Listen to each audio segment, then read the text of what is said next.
Kendra, back with True Us TV, and I'm back with another video, guys. Clearly, if you can, well, if you read the title, but if you see what I'm on, this is just another video of just talking about who the real American Indian are. And I just wanted to shout out before I get started someone who watched my video and wrote, and his name is @ClaytonMorris1171. He said, I listen to a lot of content such as yours, and I really like the uncomplicated common sense method that you use to break things down. You have helped me to gain a broader understanding, and I like your sense of humor. Keep up the good work, and may your good works praise you in the gates of heaven. Amen and thank you. I shout you out. I thank you for your comment. I appreciate that. See, because I am you know what I mean? I like things simplified for me. If you're going to explain something to me, please explain it. I mean, ain't nothing wrong with, ain't nothing wrong with, using big words or explaining it the way that you explain it. But think of it like this. Most people don't speak like that on a regular day basis. So if you're going to give information and you're not reading from a book, simplify it. You get what I mean? But that's what I like to do. That is what I like to do. Anyway, so I wanted to go on today's topic, and today's topic is just about the depictions of American Indians. And I have a question for Native Americans. My question to you, Native Americans, is if you can admit that you came from the Bering Strait, you are admitting to being a foreigner. That's number one. Number two, my question is, if you came from the Bering Strait, how can you prove the time frame in which you came from the Bering Strait? How can you also prove that when you came here, you are the only inhabitants that was here? What evidence do you have to support it? Because every artifact, every sculpture, every hieroglyph, every even bone fragments, even when conquistadors came to America, Balboa, Hernandez de Soto, so forth, etc., right? When they came and they wrote about the American Indian, never once did they say they look like the Negritos, right? And the ones who did say they look like Negritos most certainly came here probably after the Asian slaves that were brought to colonial Mexico, okay, from Chino to Indian. So we do know that happened early in the around 1618, right? It's when the Mongols came into America as slaves, right? From the Manila, Philippines, Sri Lanka, Indonesia, Hindustan, some parts of China, so forth and so on. And so we know that the Eskimo had came a little way, probably years before. But the question that I want to ask is, how do you prove, or how can you prove, because there's no monuments that stand up to prove that Mongols or Siberians or any other form of Mongoloid was the first inhabitants of America. So how do you prove that? What evidence, what ocular proof do you have to support the Bering Strait story, on top of the Bering Strait story, to prove that you were the only inhabitants in America when you left the Bering Strait and came to America? What proof do you have to support that? Because I hear a lot of y'all saying that and there's no proof that we have Mongolian blood. There's no proof that you have American Indian blood. Because there is no genetic marker that tells you you're American Indian, right? There isn't one, right? There isn't a genetic marker to tell you you're native to America, period, point blank. Again, I said this in previous videos, there is no geographic genetic nucleotide that can be extracted out of your DNA to tell you what landmass you originated from, point blank, period.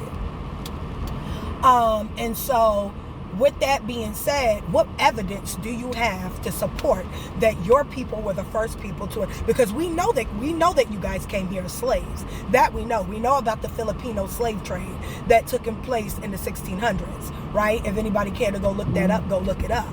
Not to mention all early depictions from the conquistadors and on, all early writings about American Indians. Not to mention statues, oil paintings, maps that depicted American Indians, and none of them look of the Mongoloid phenotype. None of them look of the Mongol anything. None of them look Chinese, Vietnamese, Korean, Filipino, Hindustan. None of them look Chinese. None of them look Japanese. None of them look Siberian. None of them look Mongolian. None of them look like Eskimos or Inuit. I don't know how you say that. And don't look. None of them look like the American Indians that. None of them look like the Native Americans you see today. None of them look like the so-called American Indians you see today. That's on the reservations. None. And I'm talking about even if your hue was dark, you don't look like the depictions of the American Indians. So that's what I wanted to get into today. We are looking at early drawings of American Indians. Early drawings of American Indians. Early. All right? These are early oil paintings of American Indians. These are newer ones. But if you look at this is French, I believe. Look at the pictures of the American Indian. America. Right? Look at the pictures. I'm going to keep... And yes, this is Pinterest. Look at the drawings. They don't look Mongol to me. Look at the drawings of American Indian. They don't have no phenotype of being a Negrito, of being a Mongol of any kind. Look at him. He don't look like no Negrito to me. He don't look Siberian. Let's keep going. Even in this book. This book is a rewrite. Anything that says it's been revised or edited, they have edited to word in a certain way. It was revised. All right. So I don't, anytime a book has been edited or altered or it was edited or revised, know that it got a lot of BS in it. And they have just redid to erase history, right? Again, these early drawings of American Indian, tobacco Indians. Look at this. In London, the Best Virginian Mary Hill in London, they were selling tobacco. Look at the depictions of the American Indian. Don't look Negro, don't look like a Negrito to me. Don't look like a Siberian to me. Look at all this. People say, what evidence? Look at all of this. All of this is evidence. Look at this. And the evidence, you have oil paintings in Germany, on the walls of Germany, that shows you American Indians. Look at that. Look at this. Bristol, look at that. Early depictions of America. He don't look like a Mongol to me. He don't look like a Negrito to me. Do you understand? Look at these statues. That don't look nothing like a Negrito. A Mongol, a Asian, a Chinese, a Siberian, Eskimo don't look like none of them. He does look like an American Negro though. Look at this. Oil paintings in Germany. Hawaii, 1882. Whatever. Look at this. In America. In America. But yet and still, Native Americans keep saying that they are the original inhabitants to America. Let me explain something to a Native American. All foreigners to America are Native American. So let me explain the difference between a Native American and an American Indian. An American Indian is an Aboriginal. All right? He is the first inhabitant of any people to ever live in America. He is the first inhabitant to inhabit the Americas. That is an Aboriginal, born and raised, the only one of his kind on the land. Okay, that is an Aboriginal. This was his inhabitants before any other tribe of people. That is an Aboriginal from the beginning. Okay, that is an Aboriginal. A Native American is the first of his family's bloodline to be in America. Do you understand the difference? So the Aboriginal is the first people, all in general, of the human race to be on that soil. A Native American is the first of his family to be on that soil. Do you understand? That doesn't mean that other people weren't there just because he's Native American. You understand? Being Native American doesn't mean he was the first inhabitants. Okay? At all. I want you to get the difference between the two. Any foreigner that has been here long enough in America, who is the first of his nationality to be born and all his children after him, is a Native American, but is not an Aboriginal because he is not the first inhabitants of the land before any other tribe. Do you understand? I want y'all to get it. I want y'all to get it. Because there's no proof, number one, about your Bering Strait story. None. There's no ocular proof. I know that you're trying to tie it in because you know that you have Siberian ancestry. I know that you tie it in because you know you have Mongol ancestry, and you got that whole Mongoloid ancestry and phenotype thing going on, no matter your hue or complexion. So you're trying to tie in and give what is the word I'm looking for? Unfactual, stirring events that could cause you to be the first inhabitants. But you have no proof that you were the first. Again, because there are no articles saying that the American Indian looked of the Mongol phenotype. And we know that Asians were dark. Okay? I can pull up dark-skinned Asians. I'm going to do so. We know, here's a Chinese woman. She clearly has very dark skin, right? And we know that Asians had dark skin, right? We know they had dark skin back in the day. So you're not saying much when you say that. Asians had, but you can tell the difference between this negrito, because that's what it would be considered, or Filipino. You can tell the difference between a Mongol or a negrito than this. She don't look like that. Do you see him? That looked like Michael Jackson before the surgery. Look at that. That don't look like a Mongol, a Filipino, a Hindustan. It don't look Japanese, Vietnamese, Korean. It don't look Chinese or Japanese. That looks like an American Negro that you claim came from Africa with absolutely no evidential proof for that either. To substantiate your claims. That's the crazy part. And then we're constantly talking about a phenotype. But here's the problem with this phenotype. And I said this in the other video. Who's to say that the Mongols were here before the Slavic Europe, the so-called Slavic Europeans? They were here. So a lot of these Mongols could have acclimated themselves, right, for survival, and for freedom, which if you read Asian Slaves in colonial Mexico from Chino to Indian, a lot of them got free by saying that they were American Indian. Oftentimes found that they were not, and they were placed back into servitude. And so a lot of them started to some of them started, not a lot of them, but some of them started to marry into the real American Indians, the one who fit the bill, okay? The black people who you say are not, who are slaves of the so-called Mongol, who call themselves Native American with absolutely no proof to prove that they were slaves to these Mongols, okay? First of all, there's no proof that number one, there's no proof that you got us from Africa. That's number one. There's no proof of you enslaving us, okay, at all, period. There might be indentured servant letters here and there. I ain't never seen none. I heard the stories, ain't never seen an indentured servitude letter. And then you being among us during the time of the Trail of Tears didn't make us the slave. You have to prove these things, not just say them.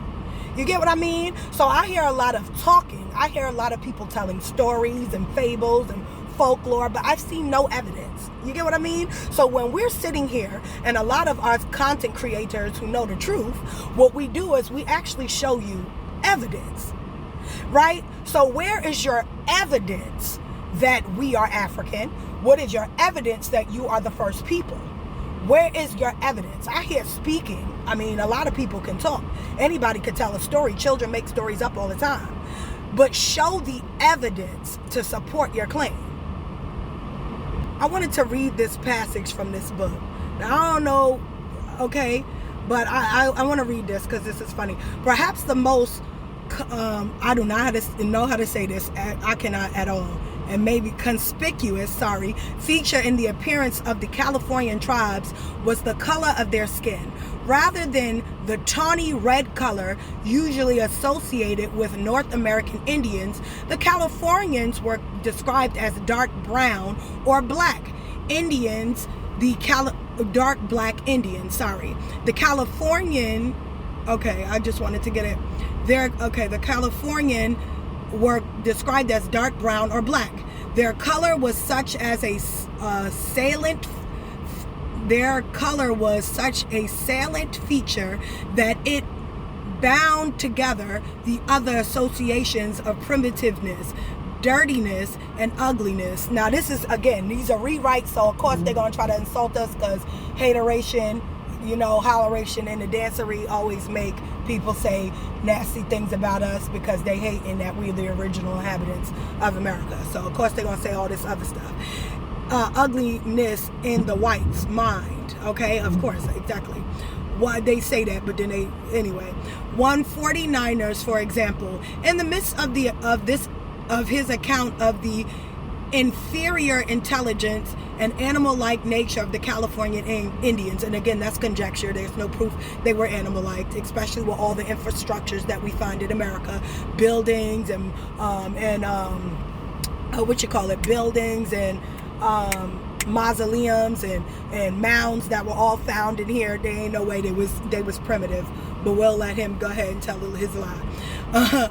Committed that the term redskin was most inappropriate for them. Sorry if I stuttered, so let's read that again.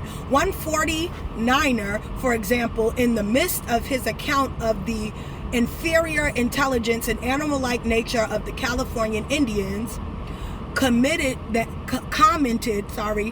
the term redskin was most inappropriate for them, saying their true color is the color of a chocolate brown.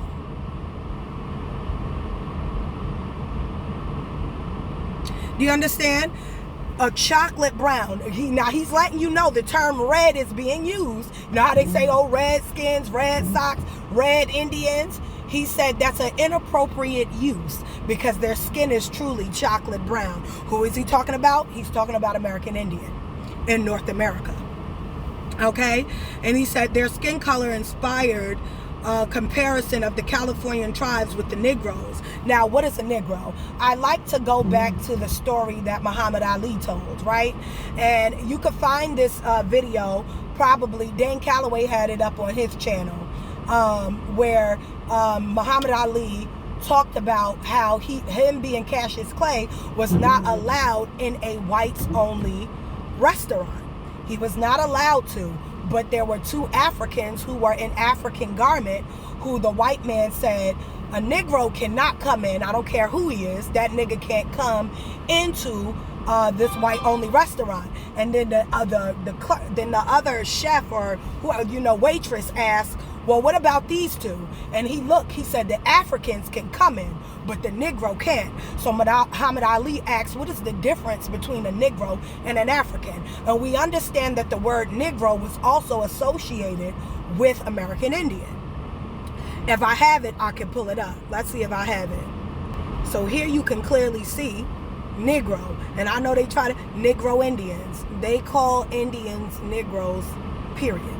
No African was called, because when that man, when Muhammad Ali spoke of the African, the dude, he literally said, well, what about these African? What about these men?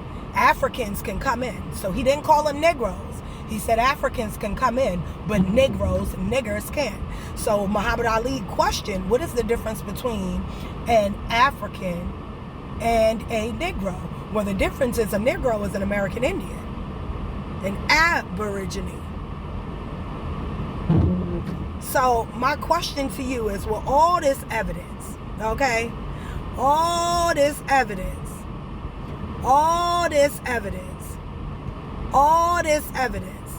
that substantiates, I mean, this is not just in America, this is in Europe. Look at this. These Indian statues are in Europe. Look at this. This is in Europe. It's evidence of the lie that Native Americans keep telling. Then I seen an article the other day, a news thing about Native Americans talking about we're going to allow blacks. We don't want to be Native American. Nobody's asking to be that. We're asking to be who we are, and that's the American Indian. Nobody wants to be a Native American because that's not who we are. Y'all are Native American. We are American Indian. There's a big damn difference. So the scary thing is, now they want to say, maybe now let them be Native American, and maybe we'll stop telling the truth on how you're not an American Indian. You're not, and you know it. So technically, what you're doing and the government money that you're collecting on the behalf of our ancestors is actually illegal. To be honest. Because you're laying claims. I mean, what is the treaty? What is the stipulation of the treaty in which you signed to be a Native American? Because you're getting compensation for what? What, in fact? What is the compensation? Because no land was stolen from you. You stole land from somebody else, which makes you a colonizer. Not an American Indian who lost land. So how are you getting compensated for land that doesn't even belong to you? Dawes-Rose, the Racial Integrity Act, blood quantum, were all ways to let foreigners seize the land from the American Indian, who are the so-called black people. We are the American Indian. That's why we're here. That's why even in Jamaica, there are like 60 small islands in Jamaica. I mean, not Jamaica, but in the Caribbean island. 60 small islands, right? Or big or large or medium islands, which make up the Caribbean islands, right? And in the Caribbean islands, if you go to each of the islands, they tell you that African slaves inhabited, but there's no manifest, there are no documented evidence to support this. And then and then they tell you that the indigenous Arawak and Taino live there. Now, if you're claiming that the Arawak and the Taino are Mongols, well, how come you find no trace of them on any of these 60 islands? You see nothing but dark-skinned people who look like what you find the Statue of Indians, or AKA also Blackamoor.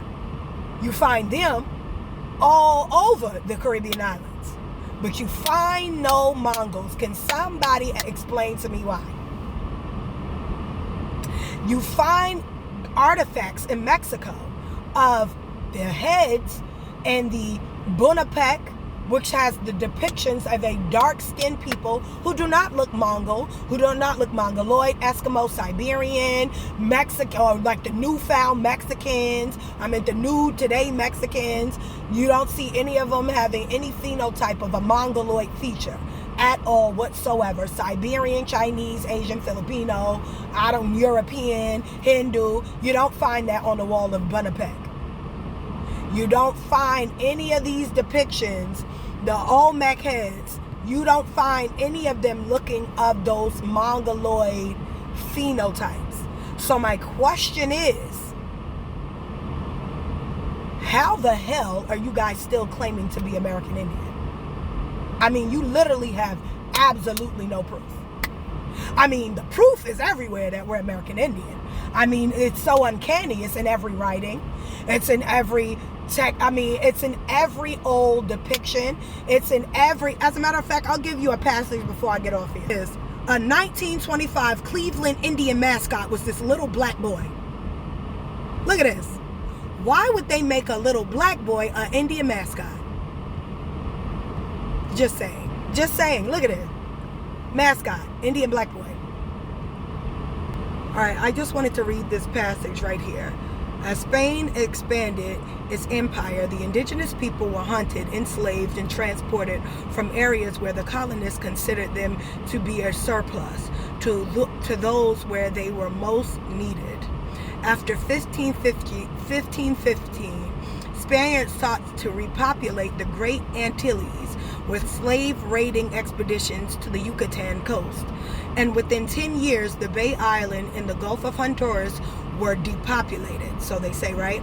The conquest of Peru in 1533 created further labor needs in the Andes and also in Panama to staff the transportation of goods across the Isthmus. African slaves were too expensive, but the native peoples of Central America were viewed as an expendable and exhaustible reservoir of labor. Letting you know, so they didn't go get no Africans because they were too expensive. I didn't write this article. I didn't write this book. The African slaves were too expensive, but there was a surplus, okay? Surplus of Indians who they enslaved, and they would ship them from one part of America to the next, right? From the Caribbean islands, from South America to North America, North America to South America, Canada, etc., right? Okay, but the native peoples of Central America were viewed as expendable and exhaustible reservoir of labor. Nicaragua became the chief center of the slave trade. By the mid-16th century, between 200,000 and 500,000 enslaved Indians have been exported from Nicaragua, and between 100,000 and 150,000 from Honduras. Thousands of others died during slave expeditions in 1527. For example, the governor of Honduras led an expedition, right? So again, we saw the maps of the old ancient maps of how the Honduras people look, right? We saw the aboriginals to Honduras and Nicaragua, and absolutely none of them look like the Mongols we see today. I just had to go in this. This is what I want y'all to read right here. Pedro de Leon, one of the conquerors of Peru, who had traveled through many provinces of America, says of the Indians, the people, men and women, although they are such a multitude of tribes or nations, right? So there's a multitude of them, meaning a lot, or nations, and such diversities of climate. So the climate is in diverse climates, which we know America to be. Okay, diversities of climate appear nevertheless like the children of one father and mother. So he's letting you know that the tribes, though they come from different, so some of us come from New York, which gets cold. Some of us come from South Carolina, which also get cold. But some of us come from Florida, and we look like we are of the same mother and father. The children of the one father and mother, the same testimony of the striking likeness of one with other nations of them, right? So we all look alike, no matter where you find the nation, North and South America, whether in California or in Chicago or in New York, we all look like we look of the same, like we come from the same mother and father. Right? That's just what he's saying. Born by all who visited the different, okay? And he said the same testimony, the striking likeness of one with other nation of them. And born by all who have visited different tribes. So everybody is in agreement with this. Everybody who ever see the American Indians see that they all, no matter where you go, they look like they are from the same mother and father. All the Indians look alike. If you go to Chicago, they look like the ones in North Carolina. They look like the ones in Florida. They look like the ones in Louisiana. No matter the climate difference, they all look the same. But this remark does not apply to the Eskimo. Why am I so excited to say that? Because don't the Native American and the Eskimo have striking resemblance? I mean, the resemblance is uncanny. How the Native American and the Eskimo look exactly alike. And yet they say that the American Indians all look the same, but not like the Eskimo. Which means this proves without a shadow of a doubt that no Negrito could possibly be American Indian, because he looks like the Eskimo, even if his skin is dark. You can't change the phenotype. So this lets you know that without a shadow of a doubt, If the American Indian didn't look like the Eskimo, ain't no way in hell these Mexicans, these so-called Native Americans could ever think they could be the American Indian. Do you understand me? Now, I was going to get up here and show the Honduras. Let me go. I'm going to Honduras, but I had to pull this up, right? So the word nigger, right? On the Oxford English Dictionary, a dark-skinned person of any origin, in early U.S. usually with reference to whom? An American Indian. I ain't never hear nobody ever call a Native American a nigger. I've never heard nobody call a Native American a nigger or a Negro and refer to a Native American. How come these things changed? Come on. Only Negroes and niggas I ever heard of is the so-called black man. Do you understand where there's problem and this conflicting things that's going on? I'm just saying. Too much stuff is conflicting. Hold on, we trying to pull up ancient Hondurans. Let me. I know this guy looks the way he do, but this is an ancient civilization in Honduras. Sorry, y'all, of the Mayans. And look at him. Now people say, "Oh, he look like a monkey." Whatever. You guys, don't be cute. Nonetheless, he has the phenotype of whom? He don't look Mongol to me. He don't look like any type of Mongoloid, Siberian, and this is a civilization in Honduras. Can somebody explain? I mean, I just need some explanation, y'all. I'm sorry for this video being long, but make sure y'all like, share, and subscribe, y'all. And yes, people are going to try to come and be mad, but that's none of my business. It's what you can prove, not what you can say. This is Kendra with True Us TV. Stay up, stay blessed, put God first above all else. Peace out.